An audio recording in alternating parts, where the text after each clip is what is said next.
สบายดีท่านผู้ชมที่นับถือและรักแพงก่อนอื่นข้าพเจ้าอยากขอแนะนำตัวเสียก่อนเนาะข้าพเจ้าคือสุขินคำปากดีมณีวงศ์ซึ่งว่าอดีตอยู่ทางเมืองลาวก็เคยเป็นโฆษกภาคภาษาฝรั่งเศสอยู่ที่วิทยุแห่งชาติอยู่ที่นครหลวงเวียงจันทร์แล้วก็ในหน้าที่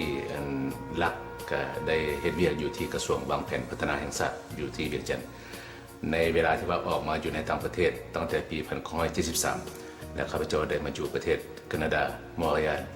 และก็ได้เป็นผู้รับผิดชอบและเป็นโฆษกประจำสถานีโทรทัศน์ภาคภาษาลาวอยู่ที่มอร์เรียลเป็นเวลา17-18 ปีแต่พร้อมเดียวกันนั้นก็ได้เฮ็ดวิทยุไปพร้อมๆกันและในปัจจุบันนี้ข้าพเจ้ารับผิดชอบอยู่ในการจัดทำรายการวิทยุlaoradio.com ซึ่งว่าสามารถรับฟังกันได้ทั่วโลกและเมื่อข้าพเจ้าภูมิใจที่สุดที่ว่าได้จะนำพาท่านมาพบกับนักร้องและนักประพันธ์ที่ว่าสั้นบรมครูระดับชาติของเราท่านผู้นั้นคือท่านพมะพิมพ์สอนสบายดีท่านพมะพิมพ์สอนสบายดีท่านสุขครับแล้วก็สบายดีท่านผู้ที่ชมรายการของข้าพเจ้าที่อยู่ทางบ้านรู้สึกเป็นเกียรติที่สุดที่ว่าได้มีโอกาสมาสัมภาษณ์ท่านในวันนี้และก็อยากขอเรียนถามท่านเลยเกี่ยวกับจุดเริ่มเบื้องต้นของการที่ว่าท่านเข้ามาพัวพันแล้วก็ว่าเข้ามาพัวพันอยู่ในวงการเพลงลาวของข้าพเจ้าอยากจะขอกล่าวโดยย่อแต่กับความย่อนี่คือสิบ่ย่อหลายปานใดเพราะมันอาจจะยาวหน่อยนึงข้าพเจ้าในสมัยนั้นก็คือสิอยู่ในโรงเรียนประถมแล้วเริ่มไปร้องเพลงเสียลำวงก็ร้องเพลงไทยได้เพลงลาวได้เพลงเกี่ยวกับลำวงนั่นละย้อนผมมักแล้วก็เป็นที่รู้จักของท่านพมะสมสุทธิแต่นั้นมาเข้าใจบทเพลงนี้มาก็ว่าท่านพมะสมสุทธินี่ถือว่าเป็นผู้ริเริ่มในวงการเพลงเฮาก็ว่าได้แม่นแหละท่านพมะสมสุทธิเป็นผู้ริเริ่มเป็นนับได้ว่าเป็นบรมครูผู้หนึ่งของวงการนักประพันธ์นักร้องของเราและก็อยากถามอาจารย์พมะเนาะผลงานทำอิฐของท่านที่ได้อัดและก็ได้ออกอยู่ในวิทยุแห่งชาติเป็นเพลงอย่างนอกจากเพลงที่อาจารย์พมะแต่งออกอากาศไปแล้วเพลงผลงานของข้าพเจ้าเพลงเสียงในชุดนั้นได้ออกอากาศก็เป็นเพลงทางฮักทางห้างและเพลงคลื่นฟังใจก็ทางฮักทางห้างและคลื่นฟังใจนี่ก็เป็นเพลงที่ว่าได้รับความนิยมที่สุดซึ่งว่าแต่งในช่วงนั้นเนาะถ้าข้าพเจ้าจำบ่ผิดดังนั้นก็อยากให้ท่านอาจารย์ได้แย้มให้ฟังน้อยนึงเนื้อในของเพลงทางฮักหมายความว่าอื่นให้ฟังได้ละอื่นให้ฟังนิดนึงเพลงทางฮักทางห้างก็เป็นเพลงสโลว์ร็อกก็มีการขึ้นต้นเลยว่าหนทางเส้นนั้นที่เฮาสรรสร้างทุ่มเทกำลังจังสิละไปแล้วก็เพลงคืนฝังใจก็คืนหนึ่งคืนนั้นยังจำฝังใจฝังดวงวิญญาณนี่เป็น2เพลงนี้ออกอากาศส่วนนั้นก็ได้รับความนิยมในแฟนเพลงในสมัยนั้นนั่นแหละข้าพเจ้าก็ยังจำได้อยู่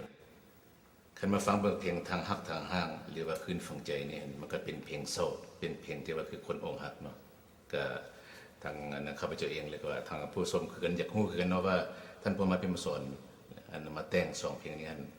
เคยอกหักมาก่อนหรือว่าใดอันนี้ข้าพเจ้าก็จะบอกขอปฏิเสธเนื้อในมันบอกอยู่แล้วเป็นเพลงที่ว่าบ่สมหวังในความรักและก็มีอดีตกลายมาเป็นเพลงความระบายออกในใจเพราะว่าศิลปินนี่มีพรสวรรค์อยู่แนวนึงคือว่าถ้าผู้บ่เป็นศิลปินอาจจะบ่มีทางระบายแต่ศิลปินได้ระบายออกเป็นเสียงเราแล้วก็เสียงเพลงมันส่วนลึกของหัวใจออกไปถ้าออกมาจากชีวิตที่แท้จริงไปนี่กลายมาเป็นเสียงเพลงก็แน่นอนที่สุดมันจะพาให้มีอารมณ์และก็มีการบรรยายออกได้ดีที่สุดและอาจจะถือกับชีวิตของผู้ใดผู้หนึ่งหลายชีวิตตั้งแต่ต้นมาถึงปัจจุบันนี้เพลงของท่านหรือว่าผลงานของท่านที่แต่งขึ้นมีจำนวนเท่าไหร่แท้เพลงที่แต่งรวมทั้งแต่งอยู่บ้านเกิดเมืองนอนแล้วก็มาแต่งต่างประเทศปรากฏว่ามีในลาว300-400 เพลงและจำนวนเพลงเรานี้ท่านได้เฮ็ดบันทึกไว้บ่หรือว่าเป็นพื้นเพลงไว้บ่ได้เฮ็ดปืนเพลงออกแล้วก็เพลงต่างๆก็เคยได้อัดเป็นแผ่นเสียงสุดทบิดอยู่เมืองลาวแม่นแผ่นเสียง33 รอบครึ่งอยากอธิบายว่า33รอบต่อนาทีเป็นเสียงใหญ่เป็นเสียงที่ข้างเนาะแล้วก็มี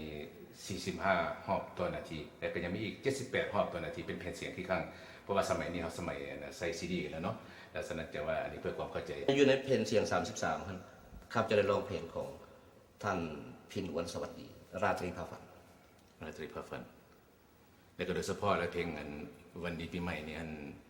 ถ้าจำบ่ผิดเนี่ยหมายว่าเป็นเพลงที่ได้รับความนิยมที่สุด แต่ว่าในสมัยนั้น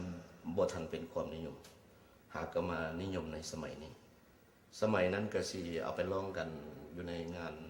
ปีใหม่เท่านั้นแล้วก็บ่ทันออกอากาศหลายปานใด และถ้ามาตกอยู่ในช่วงสมัยนี้เนี่ยเขาจะได้ยินว่าเพลงวันดีปีใหม่เนี่ยในทุกๆงานของเราเมื่อถึงวันโอกาสปีใหม่มาถึงนั้นเพลงนี้จะเป็นเพลงที่ว่านำหน้าในการที่ว่าพาให้ทุกๆคนรู้ว่าแม่นไผเป็นผู้ประพันธ์เพลงนี้ก็คือท่านกุมารพิมพ์สอน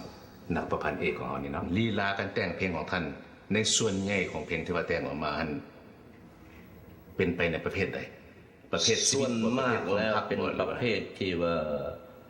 ผิดหวังหลายกว่าสมหวัง ถ้าจะว่าท่านผู้ฟังท่านนักแต่งสันบรมครูก็ได้แต่งเพลงหรือว่ามอบเพลงให้แก่บรรดาศิลปินลาวของเราหลายท่าน โดยเฉพาะก็ในสมัยนั้นครับเจ้าได้แต่งให้นักแต่ร้องหลายคนเป็นต้นว่าทานตะวันคำเติมสนุบาลสมุนทาสิริมโนธรรมสมฟองเส้นดังในสมัยนั้นข้าพเจ้าก็ได้แต่งเพลงชีวิตของข้าเจ้าให้ นักร้องหรือว่าศิลปินท่านใดที่ว่าท่านได้ป้อนครั้งสุดท้าย หลังนอกจากสี่พวกท่านนี่ละสีว่าข้าพเจ้าเป็นผู้ปั้นขึ้นมาก็แม่นมันจันสุขและจันหอมแล้วก็ไซสนะธนาดาบุตรและไซสนะธนาดาบุตรนี่ครับเจ้าได้แต่งเพลงคนให้ฮักซึ่งเพลงคนให้ฮักนี่ครับเจ้าได้แต่งอยู่ญี่ปุ่นเวลาข้าพเจ้าไปญี่ปุ่นแต่งให้มีและไซสนะร้องเพลงยาห่วงแล้วก็คนให้ฮักสำหรับเพลงมันจันสุขท่านแม่นคงสิโดนที่ฮักแล้วก็ที่ฮักอายุใส่เป็นเพลงแรกซึ่งมันจันสุขเข้าสู่เวทีนักร้องแล้วก็เข้าสู่กรมวิทยุกระจายเสียงของลาวในสมัยนั้น ในฐานะที่ว่าเป็นนักร้องและนักประพันธ์เช่นเดียวกันท่านเคยได้เอาเป็นนำเอาเพลงผู้อื่นเรียกว่านักประพันธ์เพลงคนอื่นนั้นได้มอบเพลงมาให้ท่านร้องมีบ่ อันนี้มีแท้เพราะว่าข้าพเจ้าเป็นคนที่ว่าถ้าว่าเป็นคนที่ว่าบ่ถือว่าตัวเองเป็นเลิศถ้าว่าเพลงของนักประพันธ์อื่นๆที่ว่าแต่งออกมาม่วนและถึกใจข้าพเจ้าก็รอโดยเฉพาะจะซักให้เห็นเป็นตัวอย่างหลายๆเพลงเป็นต้นว่าเพลงเพื่อน้องมาซ้ำแม่นอาจารย์ดาววงอาจารย์ครูดุงโดเป็นผู้แต่งและก็เพลงหน้าที่สุดท้ายซึ่งผู้ร้องทำอินแม่นท่านศรีสุพรรณนักร้องดงโดอีกนาทีเดียวอีกนาทีเดียวเพียงเท่านั้นอันนั้นครับจะได้ร้องเพลงของอาจารย์ดาวซึ่งว่าเป็นเพลงที่ว่าดังที่สุดที่ว่าเป็นเพลงที่สุดในดังในหมู่นักศึกษาในสมัยนั้นเพราะว่าเป็นเพลงออกมาจากดงโดและก็ท่านดาวงเป็นอาจารย์ดงโดนอกจากเพลงของอาจารย์ดาวงแล้วข้าพเจ้าก็ได้ร้องเพลงของอาจารย์คำล่านอแก้วเป็นต้นว่าเพลงขอบใจมันเพลงของท่านคำล่านอแก้วเป็นผู้แต่งเพลงนี้เป็นเพลงที่ว่าของท่านคำลาของท่านคำลานอแก้วมีเพลงที่ว่าท่านได้ร้องอยู่ในบทภาพยนตร์จังซี่นี่มีเพลงอะไรนะแล้วบทเพลงสำหรับอยู่ในภาพยนตร์ท่านแม่นเมื่อสิ้นขวัญหมอกภาพยนตร์ลาวแม่นเพลงของอาจารย์สอแสงสิริวัลย์ท่านสอแสงสิริวัลย์เป็นผู้แต่งและเพลงที่เกี่ยวกับภาพยนตร์เรื่องนี้ชื่อเรื่องนี้เมื่อสิ้นขวัญหมอกเพลงนั้นแม่นครับจะเป็นผู้ร้องและแม่นอาจารย์สอแสงสิริวัลย์เป็นผู้แต่งและคู่กันนั้นอยู่ในภาพยนตร์เรื่องนี้ฝ่ายหญิงผู้ที่ร้องเพลงนี้สั่งใจของน้องนี่ให้หยุดพักกับแม่นมันจันสุขแม่นมันจันสุขน้องขอลิกาและก็เพื่อความเข้าใจของบรรดาท่านผู้ชมเนาะเมื่อสิ้นขวัญหมอกก็เป็นภาพยนตร์ลาวของเราในสมัยนั้นซึ่งว่าแสดงโดยท่านเลียงไซลุนราชเนาะและก็มีท่านพม่าได้ร้องเพลงเมื่อสิ้นขวัญหมอกแล้วก็ติดตามด้วยมณิจันสุขก็เป็นน้องขอลิกานอกจากที่ร้องเพลงอยู่ในเมืองลาวท่านก็ยังได้ไปร้องอยู่ในเรียกว่าไปแสดงอยู่ในต่างประเทศไปต่างประเทศนึงก็ได้ไปออกร่วมกับคณะศิลปินลาวแล้วก็นาฏศิลป์ลาวไปแสดงอยู่ประเทศแคนาดา1973ในโอกาสนั้นข้าพเจ้าก็ได้โชว์ผลงานซึ่งข้าพเจ้าแต่งเป็นภาษาต่างประเทศเพลงทับอิฐแล้วก็เป็นเพลงสุดท้ายของข้าพเจ้าชื่อว่าฟิโลเมนาบ่แม่นเป็นเพียงนักร้องอาชีพหลักแต่เป็นข้าราชการและเป็นคุณสันแล้วก็ท่านพม่าเองก็ได้ไปทัศนศึกษาอยู่ที่ประเทศฝรั่งเศสและประเทศญี่ปุ่นเนาะผลงานล่าสุดที่ออกมาเนี่ยมันชื่อสุดหยังก็สุดแสงแห่งธรรมสุดแสงแห่งธรรมและมีความหมายอะไรสุดนี้เกี่ยวกับสุดแสงแห่งธรรมนี่เพราะว่าคือจังข้าพเจ้าว่าไปเมื่อกี้นี่ในฐานะที่ว่าเป็นพุทธศาสนิกชนผู้นึงก็อยากเอาคำสอนของพระพุทธองค์นี่ถ่ายทอดเป็นบทเพลง เพื่อสอนแก่พุทธศาสนิกชนทั้งหลาย แล้วก็ปรากฏว่าท่านได้นำเอาเพลงเก่าซึ่งว่าทุกๆคนรู้จักดีก็เพลงวันดีปีใหม่เนาะแล้วก็โดยเฉพาะแล้วก็ได้รับเกียรติจากเป็นพรภูมิธรมาร้องเพลงนี้นี่ และบัดนี้เพื่อว่าอยากให้เพลงนี้มีความหมายลึกซึ้งขึ้นกับเข้าไปอีกข้าพเจ้าก็จึงเลือกเอาให้เป็นร้องแบบคู่คือให้พรภูมิธรเข้ามาร่วมนำร้องเพลงนี้ออกไป โดยที่วรรคหนึ่งท่านข้าพเจ้าร้องเป็นสบายดีปีใหม่และพรจะร้องเป็นสวัสดีปีใหม่ซึ่งว่าแม่นสบายดีกับสวัสดีเนี่ยก็เป็นความลาวกันทั้งนั้น เรื่องการที่ท่านได้เลือกพรภูมิธรโดยเฉพาะมาเป็นผู้ร้องเพลงนี้ ข้าพเจ้าเลือกมานี่ก็ข้าพเจ้าอยากอธิบายหน่อยหนึ่งในวิดีโอสุดนี้ข้าพเจ้าเห็นว่าพรภูมิธรเวลาเราจะเป็นนักร้องขึ้นมาที่เท่าก่อนที่มาฮู้จักกันเนี่ยเราเคยขอเพลงข้าพเจ้าไปแล้วข้าพเจ้าได้แต่งเพลงให้พรภูมิธรซึ่งมากลายมาเป็นนักร้องดังปัจจุบันนี้เป็นผู้ที่มีความเคารพฮู้จักคุณค่าของครูบาอาจารย์หมายความว่าจะเอาเพลงใดออกอันจะต้องมาถามข้าพเจ้าก่อนว่าโอ้เพลงนี้มันเพลงของอาจารย์นั้นอาจารย์นี่เนื้อมันเป็นจังซี่ถูกบ่อันนี้ข้าพเจ้าเห็นว่าเป็นสิทธิ์ที่เราฮู้จักคุณของครู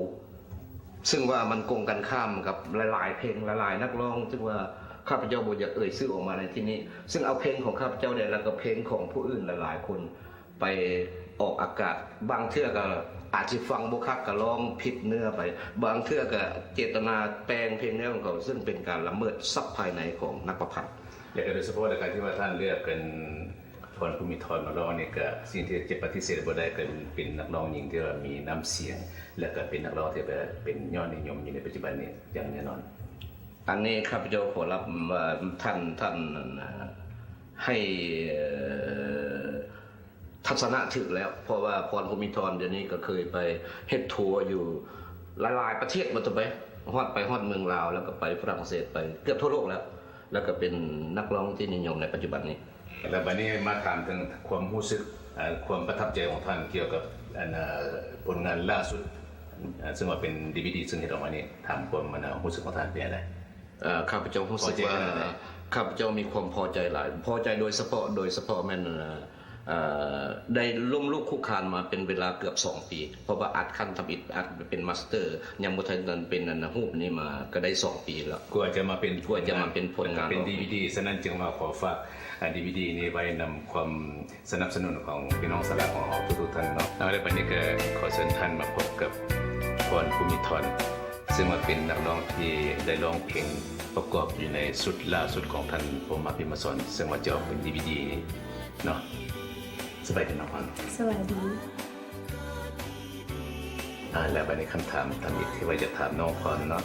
ถึงความรู้สึกที่ว่าได้เข้ามาร่วมร้องเพลงอยู่ในสุดเสียงแห่งธรรมของท่านพรพิมพ์สอนเนาะน้องพรมีความรู้สึกอะไรก่อนอื่นเหมือนน้องพรเองก็ถือโอกาสนี้สบายดีท่านผู้ชมทางบ้านหมดทุกคนคำถามอีกที่ว่าอายได้ถามมาก็จะบอกเลยเนาะว่าความรู้สึกจากใจจริงแท้ๆแล้วมีความภูมิใจเป็นอย่างยิ่งและก็เป็นอย่างสูงที่สุดซึ่งว่าพรได้มาประกอบส่วนหรือว่ามาร้องครูโดยเฉพาะแมนเพลงในสุดแสงแห่งธรรมนี้กับอาจารย์พรหมพิมพ์สอนซึ่งเป็นถือว่าเป็นปรมาจารย์และเป็นอาจารย์ที่ว่าพรเองในใจของพรมันนับถือตลอดมาเลยก็เป็นนักประพันธ์เป็นนักห้องที่อยู่ในระดับศาสตร์ของคนลาวก็ว่าได้ถือว่าพรเป็นเกียรติและมีบุญวาสนาที่สุดและก็เป็นคันที่ว่าไว้แล้วเป็นความฝันที่อยากมาร่วมอยากมาเห็นอยากมาข้อเหียนนะเพิ่นว่าการเป็นศิลปินนี้เราจะมีความก้าวหน้าเราจะมี experience แบบใดที่จะให้ตัวเองก้าวหน้าขึ้นไปได้ฉะนั้นพรเองมีความภูมิใจหลายที่สุดและก็ปลื้มใจบ่วิจิเว้าเนี่ยได้แล้วก็พรได้เว้าถึงความรู้สึกที่ว่าได้เข้ามาร่วมประกอบอยู่ในสุดแสงแห่งธรรมเนาะของท่านพรหมพิมพ์สอนสุด DVD นี่ก่อนหน้านี้มาศึกษาเนาะได้นำเอาเพลงของท่านพรหมพิมพ์สอนมาร้องแล้วก็มีความประทับใจในเพลงใดเพลงหนึ่งของผลงานของเพิ่นบ่เรื่องผลงานที่ประทับใจแล้ว มีหลายเพลงที่สุดที่ว่าอยู่ในผลงานของเพิ่นเริ่มต้นแต่ว่าเว้าถึงว่าตอนชีวิตพรยังน้อยๆอยู่ในประถมอยู่เพลงทำอิฐในชีวิตของพรที่เอามาร้องก็คือเพลงของอาจารย์พรหมอภิมสอนเพลงนั้นก็ได้ไปเสียงขึ้นห้องในสมัยตอนอยู่ประถมก็ได้เอาเพลงเพิ่นมาร้องแม่นเพลงทางชีวิตห้องว่ามือมองสายน้ำลังเพลงนี้ม่วนหลายก็ประทับใจหลายและก็นอกจากเพลงเหล่านั้นก็มีหลายเพลงคือเพลงสิ้นสุริยันเพลงลาตรีให้จันทร์ไล่ๆเพลงที่พรใหญ่ในสมัยนั้นทันเพราะฉะนั้นถ้าพอได้ยินเพิ่นฮ้องให้นะก็เอามาร้องประทับใจที่สุดและโดยเฉพาะแมนว่าสุดที่ว่าได้เอามานำมารีคอร์ดแล้วก็เป็นอัลบั้มที่ว่าอยู่ในต่างประเทศนี่แมนสุดแม่ของแห่งความลังแม่ของแห่งความลังเนาะก็อาจจะว่าหลายคนคงจะได้ฟังได้เห็นเป็นวิดีโอหรือว่าเป็นนั้นตอนสมัยนั้นเป็นวิดีโอเทปธรรมดาเป็นวิดีโอเทปธรรมดาเนาะในปี1992ได้รีลีสออกมาแม่ของแห่งความลังเจ้าซึ่งว่าน้องพรได้ไปถ่ายทำอยู่ทางบ้านเฮาบ่หรือว่าทางไปถ่ายทำอยู่เมืองไทยแล้วก็ถ่ายทำอยู่ในอเมริกาเจ้าและเพลงสุดแม่ของแห่งความลังอันนี้ซึ่งถือว่าเป็นสุดที่มีความหมายลึกซึ้งอันนี้ก็อยากฟังความมันรู้สึกของน้องพรสิเนี่ยกันเนาะว่ามีความลึกซึ้งขนาดใดว้าวว่าท่านผมลึกซึ้งแล้วสำหรับเพลงนี้ที่เว้าแล้วจนน้ำตาออกฟังแล้วมันมีหลายเพลงอยู่ในนั้นซึ่งว่ามีความหมายสำคัญและก็ประทับใจที่สุดสำหรับชีวิตบ่แม่นแต่ชีวิตที่ว่าครอบครัวที่ว่าช่องคือสมมุติว่าครอบครัวพ่อเมียบ่ที่ว่าจากบ้านเมืองมาอยู่ประเทศไทยแล้วก็ได้มาอยู่ต่างประเทศแต่ว่าชีวิตบ่ช่องว่างมีการแยกกันมีการหลายๆอย่างเกิดขึ้นก็คือแม่ของแห่งความลังเพลงสุดนี้เกี่ยวกับชีวิตอันที่ว่านี่จากบ้านจากเมืองแล้วมาฮอดประเทศน้องก็ทึกหลายชีวิตโดยเฉพาะพรเองบ่เคยแต่งงานแต่ว่า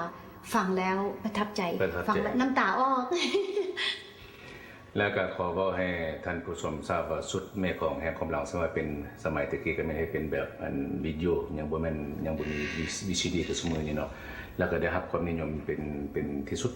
อยู่ในวงการบันเทิงอยู่ในวงการแฟนๆเพลงลาวของเนาะสำหรับส่วนนี้นี่ก็ยินดีนำในผลสำเร็จของการจะทำส่วนนี้ออกแต่ในตอนนี้เองพรก็ถือโอกาสนี้ขอบใจมายังแฟนเพลงหมดทุกคนเลยที่ให้ความสนับสนุนบ่ว่าผลงานเก่าๆของพรและก็อาจารย์พรหมภิมสอนเนาะซึ่งว่าพวกเขาเองก็เป็นศิลปินที่ว่าบ่มีท่านผู้ชมท่านผู้ฟังทางบ้านที่สนับสนุนแล้วพวกเขาจะบ่สามารถอยู่ในวงการนี้ต่อไปฉะนั้นถือโอกาสนี้ขอบใจหลายๆขนาดที่ให้ความสู่อุปการะแก่นักศิลปินลาวขนาดและบัดนี้เขาก็มาเว้าเรื่องสุดล่าสุดของพรกับท่านอาจารย์พรหมซึ่งได้ออกสู่ตลาดนี้บัดนี้จะหวนกลับมาเว้าเฉพาะของผลงานของพรโดยเฉพาะนะผ่านมาก็มีหลายผลงานที่ว่าออกสู่ตลาดได้รับความสำเร็จแล้วก็อยากทราบน้อยนึงว่าให้บรรดาแฟนๆเพลงได้รู้จักนำเนาะผลงานที่ว่าพรจะเฮ็ดออกในใกล้ๆในอนาคตนี้กะว่าประมาณยังจากเดือนหรือว่าอยากขอทราบเนาะแล้วก็เป็นผลงานที่ว่าได้เตรียมพร้อมเรียบร้อยหรือบ่แล้วก็แม่นไผเป็นผู้จัดการในการเฮ็ดเสพหรือว่านั่นแหละเกี่ยวกับตัวนี้นี่สุดต่อไปแท้สิแย้ให้พี่น้องเฮาได้รับฟังได้รับชมตื่นได้นึงตามล่างแต่ว่าบ่นานเกินรอพี่น้องจะออกมาให้สู่สายตาพี่น้องเฮาแน่นอนและตอนนี้ก็อยากให้ทุกท่านมาเบิ่งมาสมในสุดแจ้งแห่งธรรมของอาจารย์พรหมก่อนจะปิดท้ายรายการในการสัมภาษณ์พิเศษในที่นี้ก็อดกล่าวบ่ได้หรือว่าอดถามบ่ได้เนาะหลายๆคนเฮาก็ได้ฮู้จักพรภูมิธรและก็ทุกครั้งเฮาก็ได้พบกับพรภูมิธรในทุกๆงานแห่งการรับใช้สังคมต่างๆและในมอผ่านมานี้ก็พรได้ไปแสดงอยู่หลายแห่งและเห็นยามใดก็ยังคือเก่าและเห็นยามใดก็ยังเป็นยังรักษาความเป็นโสดเนาะอันนี้ก็อยากถามต่างหน้าผู้ที่ว่าสนใจว่าน้องพรของเราเนี่ยก็หลายเทื่อหลายครั้งหลายคราวแล้วก็โดนมาสมควรแล้วก็ยังเพิ่นยังรักษาความเป็นโสดก็อยากถามน้อยนึงกันน้องพรปีใดเนาะที่ว่าแฟนเพลงของเรานี่จะได้ชื่นชมหรือว่าได้เป็นร่วมในเรื่องของน้องพรนั่นนะแต่ว่าฟังน้อยนึงพอสิได้บอกว่ามีระบบเดี๋ยวนี้ผู้ที่ว่า นะเบิ่งๆไว้นะ หรือว่าสิว่ามิสเตอร์ไรท์บ่ เรียกว่าคันบ่อยากตอบตรงๆก็เบี่ยงๆก็ได้เนาะ ว่าสำหรับชีวิตครูแท้ยังบ่ทันได้เทื่อแล้วก็บ่ทันมีเทื่อแล้วก็หวังว่าพรจะโชคดีในไวๆนี่เนาะก็บ่ฮู้ว่าสายตาผู้ใดก็เลี้ยวๆมาทางพรภูมิธรแน่ อย่าเลี้ยวกายหลายกันเนาะอยู่นี่แหละบ่ได้ไปไส ท่านอาจารย์พม่าเนาะเกี่ยวกับสุดแสงแห่งธรรมที่เป็น DVD ออกมาเนี่ยอันท่านเป็นผู้ผลิตหมายว่าเป็นสปอนเซอร์เองบ่หรือว่าท่านได้มีสปอนเซอร์จากไสเนาะ หลานพรเป็นผู้สปอนเซอร์ในการเรื่องต่างๆ โดยเฉพาะการอัดแล้วก็ถ่ายทำต่างๆมันหลานพรเป็นผู้เจ้าของกิจการ แล้วก็อยากถามนะทางอันพลภูมิธรเนาะอันมีผู้อื่นอีกบ่ที่มาร่วมมันอยู่ในการสปอนเซอร์ในสุดนี้ เจ้าแปลว่าในสุดแสงแห่งธรรมนี้ไม่มีพรเองเริ่มต้นก็เป็นพรเองเป็นผลถือว่าเป็นการซอยกันเนาะเนาะแล้วก็แปลว่าผู้ที่ช่องที่ว่าจะเฮ็ดให้สุดนี้สำเร็จลงได้ก็คือท่านผู้เวียงผุนสวัสดิ์จากเทนเนซีเพิ่นได้มาร่วมและเพิ่นเห็นว่าผลงานสุดนี้จะเป็นที่เป็นผลประโยชน์แก่ผู้ฟังและผู้สมเจ้าจึงว่าเพิ่นก็ยื่นมือเข้ามาซอยพรแล้วก็อาภมะก็ถือโอกาสนี้ขอบใจเพิ่นหลายๆแล้วก็ที่มีน้ำใจซอยศิลปินคือ ให้ยืนยงอยู่ใน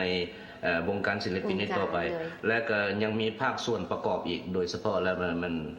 เกี่ยวกับผู้เฮ็ดเพลงให้ในด้านดนตรีกันมันเรียนบันหัวอยู่ประเทศฝรั่งเศสแต่เฮา2คนก็ได้บินไปอัดอยู่พุ่นและยังบ่แล้วยังบ่คับใจก็ยังมาสืบต่ออัดนำห้องท่านอนุสรณ์ธรรมวงศาเนาะ ก็ท่านผู้ชมก็เป็นนั้นว่าในผลงานที่ว่าออกมาสู่ใส่หูใส่ตาของบรรดาทุกท่านในปัจจุบันนี้ก็เป็นการเฮ็ดเพลงเนาะเพลงส่วนนี้เฮ็ดมาจากเมืองฝรั่งจากอัดจากฝีมือของผู้เวียนบรรหัวผู้อาชีพอีหลีก่อนที่รายการของอาชีพจบลงก็จะมอบให้น้องพรแล้วก็ท่านทางอาจารย์ผู้มากถ้ามีอะไรสิเว้าก็ขอเชิญเนาะ ข้าพเจ้าก็ขอฝากฝังผลงานเพลงสุดนี้และสุดต่อๆไปหวังว่าทุกท่านแฟนเพลงทั้งหลายคงจะสืบต่อให้การสนับสนุนอุ้มสู่ศิลปินอย่างข้าพเจ้านี้ตลอดไปขอบใจ ก่อนพรจะจากไปเนาะพรก็ถือโอกาสนี้ขอบใจมายังท่านโฆษกเสียงว่านเฮาเนาะท่านสุกิงคำปักดีมณีวงศ์และก็อาจารย์พมะพิมพ์สอนและก็พร้อมกับนักทายทำหมดทุกคนก็ขอบใจขอบใจเพชรพันคร I'm sorry แล้วก็ไอดาแล้วก็ครูทุกๆคนที่มาร่วมในเพลงสุดนี้แล้วก็นักแปลงนักประพันธ์นักดนตรีทุกๆคนลืมบ่ได้ก็คือแฟนเพลงและก็ท่านผู้ชมทางบ้านผลข้อฟังสุดนี้สุดแจ้งแห่งธรรมนี้ไว้เป็นทีอยู่ในใจในความรู้สึกว่างว่าสุดนี้จะเป็นคำที่ว่าสร้างซ่อนและก็ความรู้สึกดีสำหรับเพลงสุดนี้ไว้นำทานผู้ฟังมีอย่างก็ข้อให้ตำหนิติสมและก็ข้อให้เป็นกำลังใจให้พรพร้อมกับพมพิมพ์ซ่อนและก็คือนักศิลปินลาวทุกๆคนกันเลยข้อขอบใจหลายๆแล้วก็ขอฝากผลงานไว้นี่ไว้กับทุกๆคนนั้นเนาะให้การสนับสนุนแล้วก็ท้ายสุดนี้ก็บ่มีหยังข้าพเจ้าก็จะขอบใจเนาะ ขอบใจน้องพรและขอบใจท่านอาจารย์พม่าเนาะขอบใจท่านสุกินคำปักดิมุนิวงศ์แล้วก็ขอบใจพรแล้วก็ขอบใจท่านผู้ชมอยู่ทางบ้านเราก็ได้มาถึงวาระสุดท้ายในการสัมภาษณ์พิเศษในวันนี้คือการสัมภาษณ์กับอาจารย์พม่าพิมพ์สอนและพรภูมิธรซึ่งว่าได้เป็นโอกาสในการผลิต DVD สุดใหม่ล่าสุดแสงแห่งธรรมเนาะก็ขอฝากผลงานชิ้นนี้ไว้กับความอุปการะและความสนับสนุนของพี่น้องสลาของทุกท่านและก็ในนามข้าพเจ้าเอง